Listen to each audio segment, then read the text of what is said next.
कभी पप्पू कहकर मजाक उड़ाया गया तो कभी पॉलिटिकल फेलियर बताया गया, लेकिन आज वही शख्स भारतीय राजनीति की सबसे बड़ी वापसी की कहानी लिख रहा है। नाम है राहुल गांधी।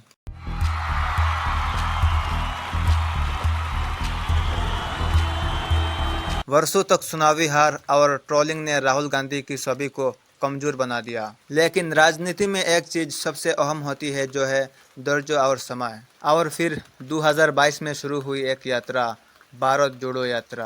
कन्याकुमारी से लेकर कश्मीर तक लगभग 145 दिनों से भी ज्यादा 4000 किलोमीटर पैदल सफर। यह सिर्फ एक यात्रा नहीं थी दोस्तों, ये एक संदेश था।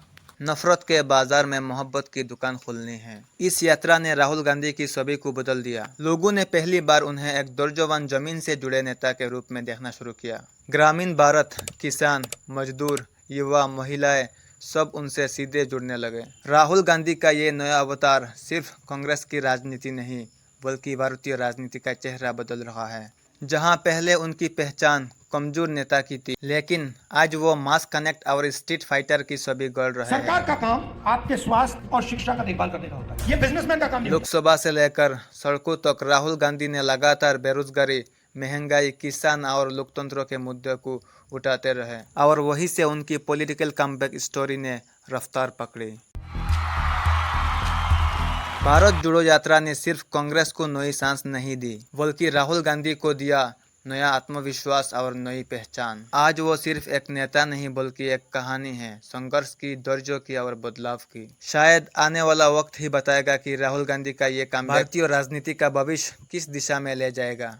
लेकिन इतना साफ है, ये कहानी अब सिर्फ एक नेता की नहीं, बल्कि भारत के बदलते लोकतंत्र की है। सरकार का काम आपके स्वास्थ्य और शिक्षा का देखभाल करने का होता है, ये बिजनेसमैन का काम नहीं होता, ये सरकार का काम होता है। अगर कोई गरीब व्यक्ति बीमार हो जाए, सरकार की जिम्मेदारी होती है कि हमारा नागरिक है, हमारे देश का नागरिक है, इसकी प्रोटेक्शन, इसके स्वास्थ्य की प्रोटेक्शन हमें करनी है। कॉन्स्टिट्यूशन में यह नहीं लिखा है कि अगर हिंदुस्तान का कोई गरीब व्यक्ति बीमार हो जाए तो उसे मतलब 6, 10, 15 लाख रुपए का बिल दे दो।